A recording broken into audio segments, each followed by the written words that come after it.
Kali ini kita akan podcast tentang lingkungan bersama salah seorang aktivis lingkungan di Kota Batam.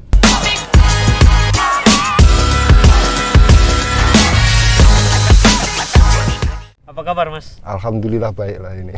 Perkenalkan dulu, Mas, kepada... Ya, perkenalkan lah, nama saya Sony Rianto. Sekarang ini menjabat sementara lah jadi ketua akar bumi. Kenapa saya bilang sementara? Masalahnya akar bumi itu kita bikin untuk anak muda, dan suatu saat itu anak-anak muda di Batam kalau bisa meneruskan menjadi generasi penerus yang mencukai lingkungan. Sebelum kita masuk lah, ini kan suasana podcast pertama kita yang langsung di lapangan gitu. Iya, langsung di inilah kita bahas lingkungan langsung di lingkungannya itu sendiri kan. Langsung di lingkungan, nanti kita bahas apa lagi. Iya, langsung kan? Di lokasinya. Sekarang ini kita lagi di mana, Mas? Ini tepatnya kalau di sini itu kawasan hutan lindung Seibeduk Tanjung Piayu.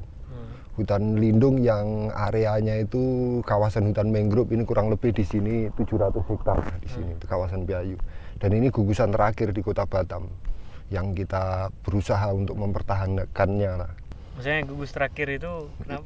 Ya, hanya ini yang tersisa atau gimana? Bukan, di tempat lain masih ada yang tersisa, tapi cakupannya itu mungkin kita nyebutkan hutan itu malu, mungkin nggak ada 1 hektar, tinggal sedikit. Yang paling luas itu tinggal di Tanjung Piayu, yang ini khusus Pulau Batam loh. Kalau di luar Galang, Rempang itu kan udah masuk pulau tersendiri kan itu. Oh, ini khusus Pulau Batam, ya. Pulau Utama Batam, ya. Yang sekarang ini kan banyak pembangunan atau apalah, pembangunan di Kota Batam, pembukaan perumahan, terus kayak tambak-tambak kan itu. Siap. Jadi kalau bisa jelasin dikit, Mas, apa sejarah ini kan akar bumi Indonesia ya, seperti apa, Mas, itu NGO itu berdiri di Kota Batam sehingga sekarang bisa dikatakan NGO lingkungan yang cukup vokal lah untuk menjaga lingkungan di Batam. Ya, akar bumi itu berdiri itu tahun 2016. Saya nggak ikut mendirikan lah, tapi diaktekan notaris itu tahun 2017. Saya masuk tahun 2018 itu. Yaitu tadi kita di sini akar bumi itu mempertahankan ini lantaran komitmen terhadap pikiran kita bahwasanya kita di sini itu udah tinggal di Batam itu semua orang tujuannya nyari duit, semua untuk menambah pundi-pundi ekonomi. Tapi ya ayolah kita bergerak untuk mempertahankan lingkungan di Batam itu untuk selalu menjadi yang baik lah ibaratnya.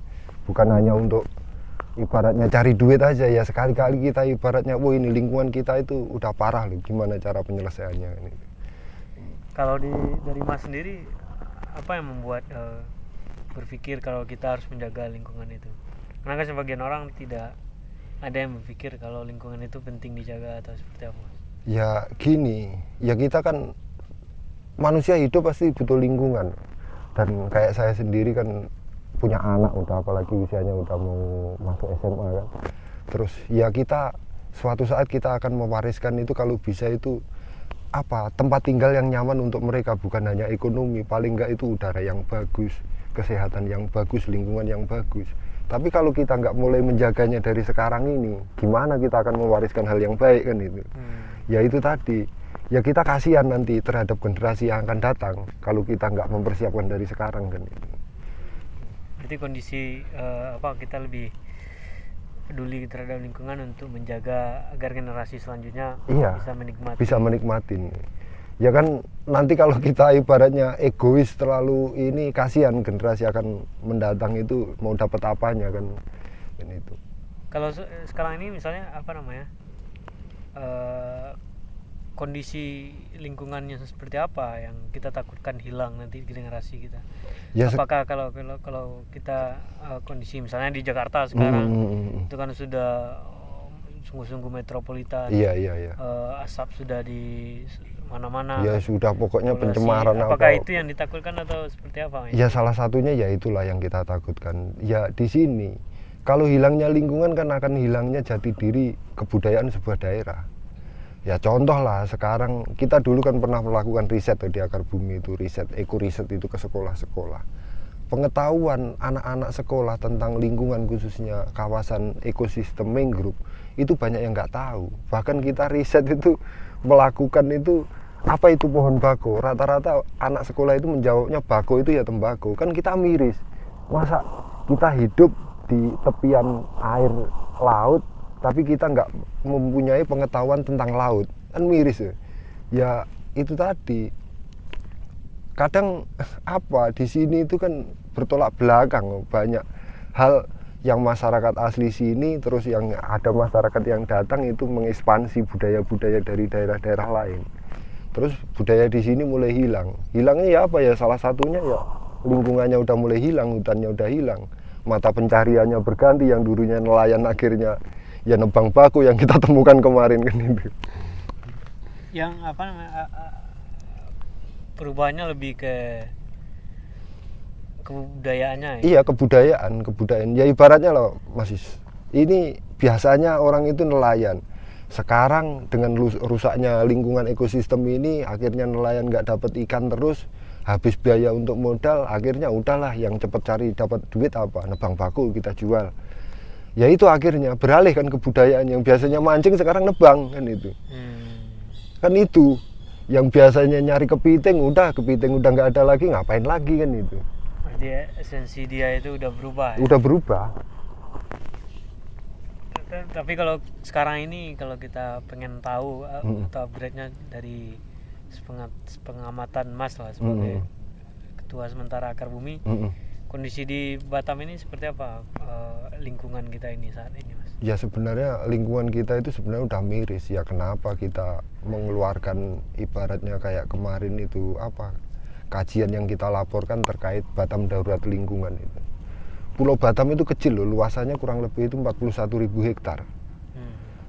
Kalau di sini hilang 1 hektar, sama seperti halnya hilang di Kalimantan mungkin 1.000 hektar. Jadi orang itu kadang tidak mempunyai pengetahuan tentang itu tadi. Orang di sini teriak-teriak orang Batam, kayak isu lingkungan, pembukaan hutan di Kalimantan ribuan hektar. Sama seperti nilainya yang dibabat di sini 1 hektar itu sama. Iya. Orang kan berpikirnya, loh ngapain kalian teriak-teriak jauh, ibaratnya masyarakat Batam. Teriaklah yang lingkungan kita yang rusak ini kan itu. Kalau kita menengoknya dengan kacamata kecerdasan loh, itu akan menjadi lebih menarik kan itu. Artinya selama ini orang-orang mikir dari angkanya doang. Angkanya doang, orang nengok nilai jumlahnya itu, besar di sana. Padahal jumlah di sana besar sama di sini kecil itu kualitasnya sama. Apalagi kayak di sini daerah perbatasan, dekat sama Singapura, berarti kan muka Indonesia ada di sini. Kalau kita ditengoknya di sini, ibaratnya hutannya rusak, lingkungannya rusak, sampahnya banyak. Kan akhirnya gimana kita mau menarik ibaratnya wisatawan dari luar negeri untuk masuk ke sini? Ini dari muka kita aja udah acak-acakan kan itu, ada jerawatnya, ada ininya kan, apalagi badannya ini, bahkan penyakitnya mungkin stroke ini dalam kan nggak tahu gitu. Tapi kan belum tentu juga penyakit bagi kita, belum tentu. Ya paling. Karena kalau kita kalau kita lihat selama ini ya belakang kita lihat bagaimana informasi soal lingkungan di Batam itu berbenturan dengan isu pembangunan. Iya, isu pembangunan. Karena mungkin bagi mereka bahkan ada semboyan-semboyan yang mengatakan Batam ini Singapurnya Indonesia, makanya kalau Singapura gedung-gedungnya besar, ini di sini harus gedung besar juga dan pembangunannya harus dikejar juga. Iya, kita tidak melarang mengenai pembangunan lah, kita mendukung pembangunan, tapi pembangunan yang seperti apa? Ya kita kan banyak kemarin yang kita laporkan itu kurang lebih berapa, ada 20-an kasus lah kurang lebih itu. Salah satunya termasuk kasus SMK itu. Yaitu pembangunan itu fungsinya untuk mencerdaskan kehidupan bangsa. Tapi caranya kan nggak cerdas loh. Harusnya untuk pendidikan itu ngasih contoh dong negara itu, regulasinya seperti apa, AMDAL-nya diurus dulu, sosialisasi ke masyarakat itu dulu seperti apa, terus yang mau dibangun itu kawasan apa, ada. Wong dia negara harus menjalankan dong prosedur negara. Yang bikin aturan itu siapa proseduralnya? Negara kan. Terus yang menjalankan kan negara dulu, biar investor, pengusaha nanti bisa mencontoh, ini loh negara melakukan. Ini negara aja nggak ngasih contoh yang bagus. Iya kan? Kan kita tidak menyalahkan pembangunan, nggak menyalahkan. Kita nggak anti pembangunan, tapi pembangunan yang seperti apa kan itu. Regulasinya dijalankan, terus komitmennya apa yang harus dijalankan, kawasannya seperti apa, itu. Ini menarik sih Mas, karena maksud Mas itu mungkin ketika regulasinya dilakukan, ketakutan kita untuk lingkungan itu rusak itu minim. Contohnya seperti apa misalnya fakta ya, yang di lapangan, misalnya penimbunan mangrove atau reklamasi, apa yang harus dilakukan? Ya contoh lah kayak penimbunan kawasan mangrove itu kan ada ibaratnya regulasi-regulasi dari pemerintah mengenai seumpamanya membabat hutan mangrove itu 1 hektar ganti ruginya berapa yang harus ditanam dulu kan itu. Wow, ini ibaratnya aku mau nimbun di sini 1 hektar, nanti tanam dulu 2 hektar atau 3 hektar, habis itu ini tanamannya udah dilaporkan ke negara baru dia bisa bekerja. Terus regulasinya apa seperti pembangunan, ini masuk daerah resapan enggak, ini nanti dampaknya ketika ini ditimbun resapannya hujan lebat itu yang ngalir ke sini seperti apa. Takutnya itu daerah resapan terus di pinggir bukit, terus aliran sungainya kita sempitkan, nanti akhirnya banjir, yang disalahkan pemerintah lagi kan itu.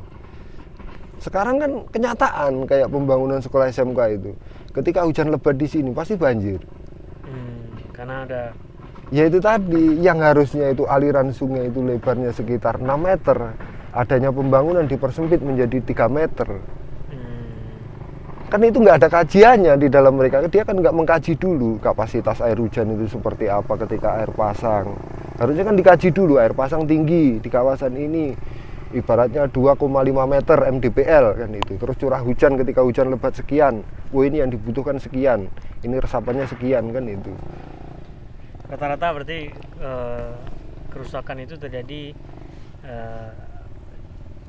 ceritanya seperti itu. Iya, ketika nggak adanya kajian AMDAL, tidak adanya kajian untuk dampak kerusakan lingkungan. Baik misalnya tidak hanya untuk penimbunan ya? Iya, banyak lah, kayak ya pengembangan, kayak ya contoh lah kayak pembangunan jalan dulu Ocarina itu sekarang udah ditimbun berapa meter lagi. Itu mungkin penimbunannya entah lapisan lumpurnya itu nggak dikeruk dulu atau gimana, akhirnya kan turun terus. Setiap tahun permukaan tanah yang ada di pinggir-pinggir kota Batam menurun kurang lebih 1 cm. Terus permukaan air laut setiap tahun naik. Jadi ya gimana lagi kita mengejarnya. Ini itu pembangunan semakin banyak. Padahal salah satu fungsi mangrove itu kan untuk menopang tepian pantai supaya daratannya itu tidak turun kan itu. Dia kan menopang. Jadi ketika dia di pinggir sini ada sedimentasi yang diakibatkan oleh curah hujan nanti tertahan oleh akar baku. Akhirnya lama-kelamaan membentuk daratan. Itu nanam baku itu sebenarnya cara reklamasi dengan baik, tapi butuh waktu kurang lebih 30 sampai 40 tahun. Untuk menambah daratan kan itu. Tapi kalau reklamasi sekarang kan modelnya instan, udah timbun selesai gitu. Untuk mau nanti bencana yang penting udah laku semua kan itu. Berarti kita bisa runutkan itu ya Mas, ada pembangunan, kemudian kita tidak menolak pembangunan, tidak tapi menolak pembangunan.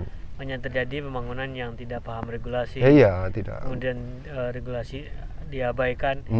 Kira-kira itu apa yang membuat mereka melakukan itu? Apakah memang regulasi ini membutuhkan biaya besar sehingga mereka tidak melalui itu dengan betul agar modalnya dikeluarkan lebih sedikit atau seperti apa? Ya mungkin bisa jadi seperti itu tadi kan itu, apalagi kayak berkaitan sama lingkungan loh.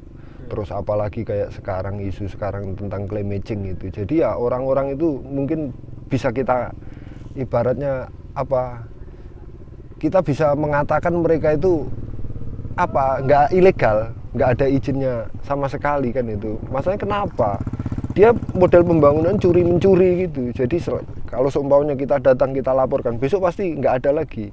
Kita silap sikit itu udah ada pekerjaan lagi. Ya kita nggak tahu lah regulasinya di sini seperti apa, lalu-laluannya itu, terus pengawasannya seperti apa dari pemerintah sendiri kan itu. Ya buktinya selama ada pelanggaran hukum yang berkaitan sama lingkungan selalu kita laporkan ke pemerintah terkait. Tapi sampean sendiri kan tahu penanganannya seperti apa. Kita tidak menjelekkan pemerintah sini, tapi sampean sendiri tahu kan. Tapi kita ya itu tadi, tujuan kita itu salah satunya di akar bumi itu untuk mencerdaskan kehidupan bangsa. Ya ayo, kalau pemerintahnya ada yang lemah ya ayo kita kuatkan lagi kan ya.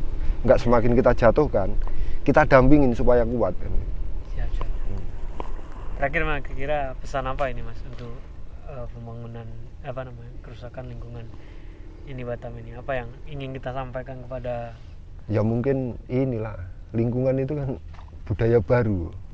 Ya budaya baru itu yang harus kita ibaratnya rawat terus, kita ibaratnya perkembangannya harus diikutin terus. Contoh lah kayak buang sampah pada tempatnya, itu budaya baru. Kalau dulu kan ibaratnya kita bisa suka-suka buang sampah, setelah tahu bahwasanya itu plastik itu nggak bisa terurai menjadi tanah, itu butuh waktu lama, akhirnya kita kan kita harus bijak terhadap plastik. Bukannya kita nggak boleh mengkonsumsi, tapi bijak terhadap plastik buangnya. Itu tadi kita pengen menularkan terhadap generasi-generasi muda, supaya ayolah kita ibaratnya memperkuat budaya kita, kebudayaan baru itu kebudayaan tentang menjaga lingkungan. Siap. Oke guys, itu dulu sesi pertama. Ini sesi besok lucu-lucuannya. Bagaimana menurut kalian tentang diskusi kita barusan? Silakan tulis di kolom komentar. Oke. See you next time. Oke, terima kasih.